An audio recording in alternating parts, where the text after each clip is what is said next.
معزز سامعین گرامی قدر، بہت سی باتیں ایسی ہوئی ہیں کہ جس کے اوپر کمنٹ کرنا چاہتا ہوں، لیکن وقت کی قلت کی وجہ سے جو چند باتیں جن کا احاطہ ہو سکے گا آپ کے سامنے رکھیں گے۔ سب سے پہلی بات، مدارس کے حوالے سے ملک میں ایک بحران کا سلسلہ جاری ہے، اور اس بات کا تعلق شاید عام عوام کو اس بات کا تناظر سمجھ بھی نہیں آ سکتا، لیکن جو مذہبی طبقے کے لوگ ہیں، دین پسند ہیں، وہ سارے کے سارے اس بات کو بڑی اچھی طرح سمجھتے ہیں کہ یہ کیا مسئلہ چل رہا ہے۔ تو عوام الناس کے لیے اس بات کو کھولنے کے لیے پہلے بھی میں نے چند گزارشات سوشل میڈیا کے اوپر نشر کی ہیں، لیکن آج ایک اور اینگل سے اس بات کو آپ کے سامنے رکھنا ہے۔ ویسے اخلاقی طور کے اوپر جب حکومت کسی فریق کے ساتھ معاہدہ کر لے اور پارلیمنٹ کسی بل کو منظور کر لے اور سینٹ کسی بل کو منظور کر لے تو آپ نے ایک معاہدہ اور عہد کیا، آپ کو اس کی وعدہ شکنی، وعدہ خلافی نہیں کرنی چاہیے، یہ تو ایک اخلاقی بات ہے۔ اور جہاں تک قانونی پہلو ہے، صدر کسی بھی قانون جو پارلیمان سپریم ہے، قومی اسمبلی سینٹ کسی بھی بل کو پاس کر کے صدر کے پاس بھیج دے، صدر کے پاس اختیار ہے اعتراض ایک باری لگا کے بھیج دے۔ جب ایک مرتبہ صدر اعتراض لگا کے بھیج دے اور وہ اعتراض رفع کر کے دوبارہ صدر کے پاس بھیج دیا جائے، قانونی طور پہ، آئینی طور پہ صدر اس کے اوپر دوبارہ اعتراض نہیں لگا سکتا، اور اس کو اگر مسترد کرنا بھی چاہے تو وہ مسترد نہیں ہو سکتا، وہ سائن نہ بھی کیے جائیں وہ ایکٹ بن جاتا ہے، قانون بن جاتا ہے۔ اور اس کی مثال عارف علوی کے دور میں وہ سیکرٹ ایکٹ آپ سب جانتے ہیں، اس نے دستخط نہیں کیے، ٹویٹ بھی کیے، میں نے دستخط نہیں کیے تھے، اس نے تو خیر اپنے پہلے اعتراض کا حق بھی مانگا، وہ پھر بھی پورے کا پورا ایکٹ بن گیا۔ مدارس کے حوالے سے یہ تعصب کیوں ہے کہ آپ کسی فریق کے ساتھ ایک وعدہ کرتے ہیں، معاہدہ کرتے ہیں کہ یہ شرائط کے اوپر آپ ہمیں کچھ گیو اینڈ ٹیک کریں، 26ویں ترمیم میں ہمیں سپورٹ کریں، ہم آپ کو بدلے میں یہ دیں گے۔ جب وہ بدلے میں دینے کی باری آتی ہے آپ مکر جاتے ہیں، تو ملک کو بحران کا شکار آپ کرنا چاہتے ہیں۔ اصل مسئلہ کیا ہے یہ بھی سمجھ لیجیے۔ مسئلہ یہ جو شو کیا جا رہا ہے کہ یہ دو علماء کے گروپوں کا مابین آپسی مسئلہ ہے، اللہ کی قسم آپسی مسئلہ نہیں ہے، یہ حکومت اور ریاست کا دینی مدارس کے ساتھ مسئلہ ہے۔ کیسے یہ مسئلہ شروع ہوا؟ FATF سے۔ وہ مسئلہ یہ ہے کہ مدرسہ فنڈ نہ اکٹھا کرے، دینی ادارے چیریٹی اور خیراتی ادارے نہیں ہیں۔ آپ دینی ادارے کا کوئی سفیر کہیں بھیجے، چندہ اکٹھا کر رہا ہوگا، اس کو پکڑ لیا جائے گا۔ کھالیں اکٹھی مت کریں، لوگوں سے پیسہ اکٹھا مت کریں۔ اس کا حل یہ نکالا گیا کہ مدارس کو کمپنیز ایکٹ صنعت کی بجائے NGOs کی وزارت کی بجائے تعلیم کی وزارت کے ماتحت دے دیا جائے۔ بعض لوگوں نے اس بات کو قبول کیا، وہ ان کی ثواب دید ہے، انہوں نے قبول کیا، وہ وزارت تعلیم کے تحت آگے، جو آنا چاہتا ہے وہ آ جائے، ہمیں کیا مسئلہ۔ لیکن بنیادی طور پر یہ مسئلہ ہے کہ پورے پاکستان کے اندر آپ ایمانداری سے بتائیے اس سے بڑا کوئی NGO ہو سکتا ہے جو لاکھوں لوگوں کو 3 وقت کا کھانا دیتی ہے، کپڑے دیتی ہے، مکان دیتی ہے، ساتھ میں تعلیم بھی دیتی ہے؟ اس سے بڑی کوئی NGO ہو سکتی ہے؟ ان لوگوں کو خیرات اکٹھا اور چندہ اکٹھے کرنے کا حق ہے کہ نہیں؟ انہوں نے اپنی جیب سے چلانا ہے، انہوں نے فیسیں لے کے چلانا ہے۔ ان کے اکاؤنٹس کے اوپر پابندی لگانے کے لیے وزارت تعلیم کی طرف منتقل کیا گیا۔ آپ مجھے بتائیے، ایک مدرسے کا اکاؤنٹ ہی نہیں ہے، ایک مسجد کا اکاؤنٹ ہی نہیں ہے، تو آپ کسی بندے سے چندہ مانگنے جائیں، وہ کہے گا نا مسجد کا اکاؤنٹ بھیج دو، مدرسے کا اکاؤنٹ بھیج دو، میں تمہیں تمہارے اکاؤنٹ میں۔ اس طرح فنڈ آسانی سے آتا ہے اور گورنمنٹ مانیٹر بھی کر سکتی ہے، لیکن یہ سازش ایسی کی گئی کہ مدرسوں کے اکاؤنٹ ہی نہ کھلیں۔ آج بھی یہ مسئلہ ہے، مساجد اور مدارس کے اکاؤنٹ نہیں کھل رہے۔ وہ جو تالیاں بجا رہے ہیں کہ وزارت تعلیم کے تحت لے آئے ہیں، ان کے اندر بتائیے کتنے مدارس کے اکاؤنٹ ہے؟ ہو سکتا ہے کسی ایک کا کھل گیا ہو جس کا کوئی اثر رسوخ ہو، ورنہ فنڈ۔ بنیادی مسئلہ یہ ہے کہ یہ چیریٹیبل ادارے ہیں، یہ خیراتی ادارہ سمجھتے ہیں؟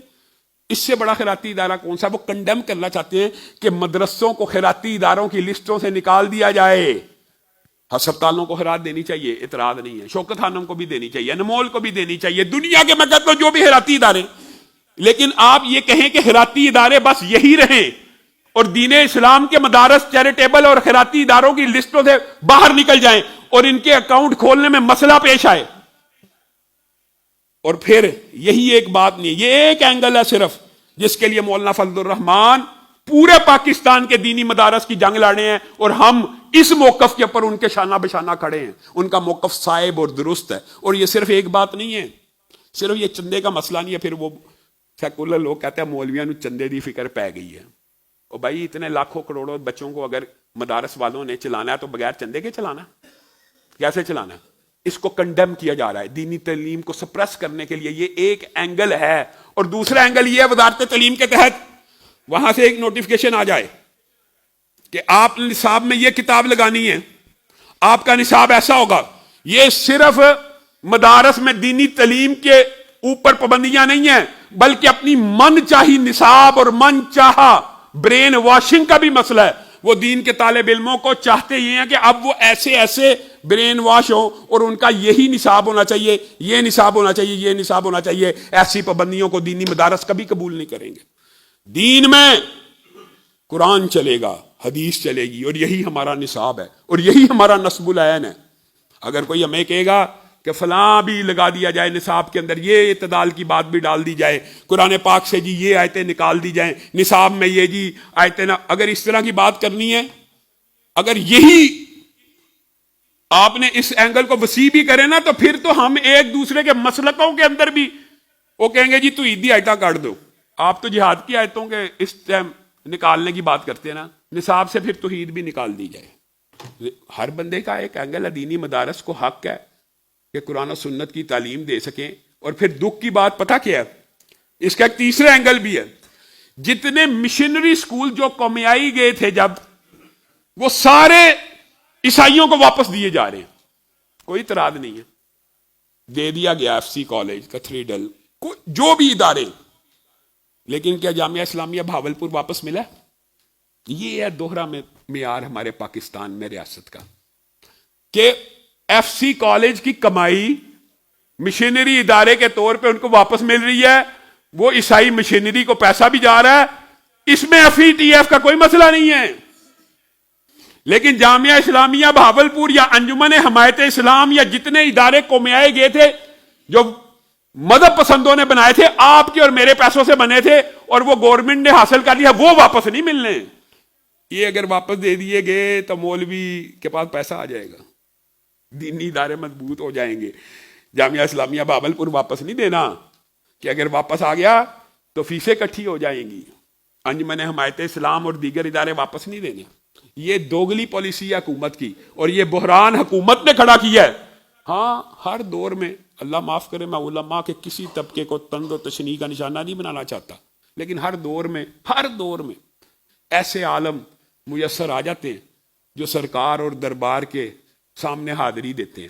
اس وقت مسئلہ یہ ہے, یہ دو علماء کے گروہوں کا آپسی اختلاف نہیں ہے, اللہ کی قسم.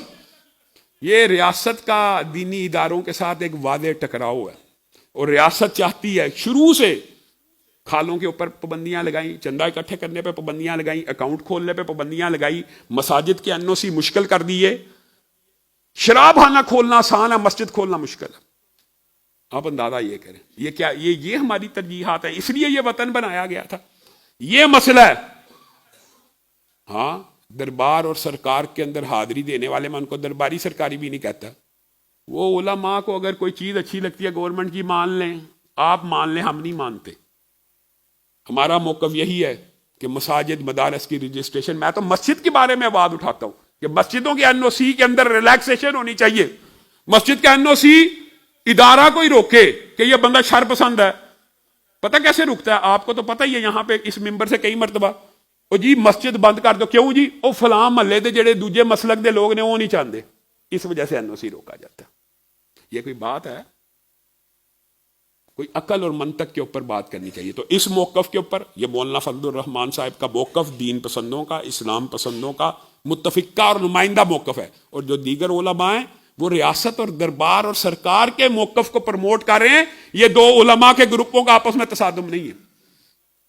دوسری اہم بات جس کو آج کرنا بڑا اشد ضروری ہے, شام کے اندر اہل سنت کی فتح نے اللہ الحمدللہ اس سرزمین کو ایک مرتبہ پھر غاصبوں, رافضیوں, نصیریوں کے پنجے سے آزاد کروا دیا جس سرزمین کے اوپر حضرت عیسیٰ کا نزول ہونا ہے. الحمدللہ وہ مسجد دوبارہ اہل سنت کے ہاتھ میں آ چکی ہے جس کے میناروں کے قریب حضرت عیسیٰ نے اترنا ہے. یہ مسلمانوں کے لیے، اہل سنت کے لیے، پوری دنیا کے لیے خوشی کی خبر ہے. لیکن پراپوگنڈا ہے کہ الامان والحفیظ، پراپوگنڈے کی دنیا. حافظ اسد اور بشار الاسد، ہسٹری اٹھائیے. یہ بدبخت خود عامر یہ فضائیہ کا ایک کمانڈر تھا، اپنے ہی ملک کو فتح کیا. اس نے بھی اپنے ملک کو فتح کر کے عامر بن کے ڈکٹیٹر بن گیا. اور آپ حیران رہ جائیں گے، آپ حیران رہ جائیں گے. اس کا حافظ الاسد اور بشار الاسد کا جو عقیدہ وہ نصیری شیعہ ہیں. اور نصیری جو شیعہ ہوتے ہیں پوری دنیا کے اثنا عشری شیعہ اور دیگر شیعہ ان کو کافر سمجھتے ہیں. لیکن عجب معاملہ ہے کہ اہل سنت کو ذبح کرنے کی باری آئے تو وہ سارے حافظ الاسد کے ساتھ اور بشار کے ساتھ کھڑے. 10 لاکھ اہل سنت کی گردنوں کو ذبح کیا ہے ان بدبختوں نے. اور اللہ تعالیٰ نے ان کو آج نشان عبرت اگر بنایا ہے تو پراپوگنڈا یہ کیا جا رہا ہے جی امریکہ پیچھے ہے، جی اسرائیل پیچھے ہے.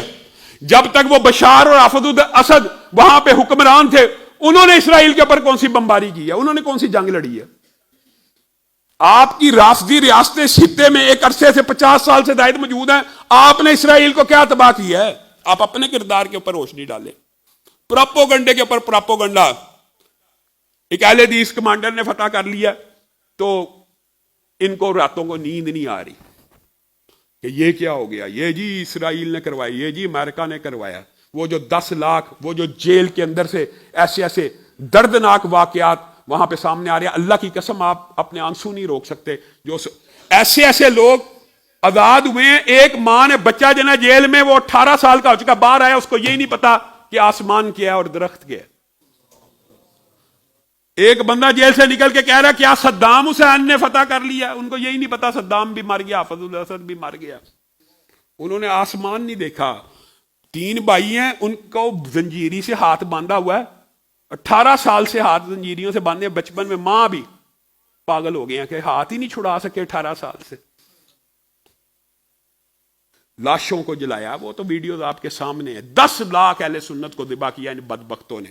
آج اللہ تعالیٰ نے انتقام کا کوڑا لگایا ہے تو رافضی، پوری دنیا کا رافضی میڈیا پراپوگنڈا کرنا شروع ہو گیا. انہوں نے آج تک ایک گولی اسرائیل کے اوپر نہیں چلائی اور نہ چلانی ہے. انشاءاللہ اسرائیل کو بھی فتح کریں گے تو اہل سنت کریں گے. اور اللہ تعالیٰ نے شام کو اس کے وارثوں کے سپرد دوبارہ ایک مرتبہ کیا. یہ سرزمین مقدس زمین ہے، اس کے ساتھ ہمیں امیدیں وابستہ ہیں. جس طرح افغانستان کے مسلمانوں کے ساتھ امیدیں وابستہ ہیں، شام کے مسلمانوں کے ساتھ بھی ہماری امیدیں وابستہ ہیں. آخر میں ہماری جماعت کے ایک عظیم الشان شیخ الحدیث مولانا عبد العزیز علوی صاحب انتقال فرما گئے ہیں. انا للہ و انا الیہ راجعون. 50 برس حدیث کی مسند کے اوپر بخاری شریف پڑھائی، صحیح مسلم کے شارح ہیں، صحاح ستہ کے شارح ہیں. ایک عظیم انسان ہے. لیکن ہمارا المیہ یہ ہے جب دنیا سے کوئی بندہ چلا جاتا ہے تو اس کی تعظیم کی جاتی ہے، اس کا اکرام کیا جاتا ہے. اور جب وہ زندہ ہوتا ہے اس سے فیض نہیں اٹھایا جاتا اور اس کے سامنے زانو تلمذ کو طے نہیں کیا جاتا. اتنا بڑا شیخ الحدیث، اتنا بڑا محدث، جماعت کا اتنا بڑا نقصان ہو گیا. جن ساتھیوں نے ان کے جنازے میں شرکت نہیں کی، انشاءاللہ ابھی نماز جمعہ کے بعد ان کا غائبانہ نماز جنازہ بھی ہوگا. اور ہماری مسجد کے طالب علم ہیں حرم نواز صدیقی صاحب، ان کی والدہ کا بھی انتقال ہو گیا، ان کا بھی غائبانہ نماز جنازہ ہو گیا. اور حکیم شفیق الرحمان ربانی صاحب، مولانا شفیق الرحمان ربانی صاحب، ان کی جو ساس ہیں ان کا انتقال ہو گیا ہے. انا للہ و انا الیہ راجعون. تو انشاءاللہ یہ تینوں غائبانہ نماز جنازہ جمعے کی نماز کے بعد ادا کیا جائیں گے. صفوں کو سیدھا کر لیں. سبحان ربک رب العزت عما یصفون وسلام علی المرسلین والحمد